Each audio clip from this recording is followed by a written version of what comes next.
హిందూ ముస్లిం భాయి భాయి మానవులందరూ కలిసి ఉండాలి అని ఎప్పుడు కూడా సామాన్య వ్యక్తులు అంటారు తప్ప పండితులు అనరు. గమనించండి, ఏ వర్గానికి సంబంధించిన పండితులు అనరు. ఎందుకు అనరు అనుకుంటున్నారు? చాలా పెద్ద విషయం కలిస్తే వాళ్ళే కదా ఈ మతాన్ని నమ్ముకొని బతికేది వీలే కదా. ఇప్పుడు చెప్తాను చూడండి, ఒక హిందూ వర్గం ఉంది, క్రైస్తవ వర్గం ఉంది, ముస్లిం వర్గం ఉంది.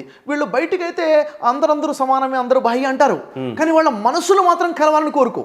ఇంత ఓపెన్ గా చెప్తాను ఎందుకు? మంచి క్వశ్చన్ అడిగారు, ఇది క్లారిటీ రావాలి. ఎందుకంటే వీళ్ళకంటూ ఒక వర్గం, ఆ వర్గానికి ఒక పెద్దరికం, ఒక అధికారం, అక్కడ ఆర్థిక రాబడి.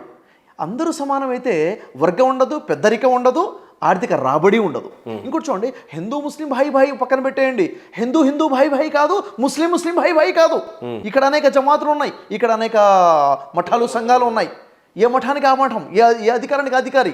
ఎక్కడ చూసుకున్నా కానీ ఇప్పుడు ఫర్ ఎగ్జాంపుల్ ఒక 10 ఆర్గనైజేషన్స్ ఉన్నాయండి. ఇప్పుడు హిందూ సనాతన ధర్మం కోసం నేను పోటీ పడుతున్నాను, నేను పాటు పడుతున్నాను అని చెప్పేసి 10 ఆర్గనైజేషన్స్ పనిచేస్తున్నాయి. దావా కోసం పనిచేస్తున్నాయి 10 ఆర్గనైజేషన్ పనిచేస్తున్నాయి, 10 జమాతులు పనిచేస్తున్నాయి. క్రైస్తవులు కూడా 10 సంఘాలు పనిచేస్తున్నాయి. సరే, వేరే మతస్థులు మీరు ఒకటి కాదు, ఓకే.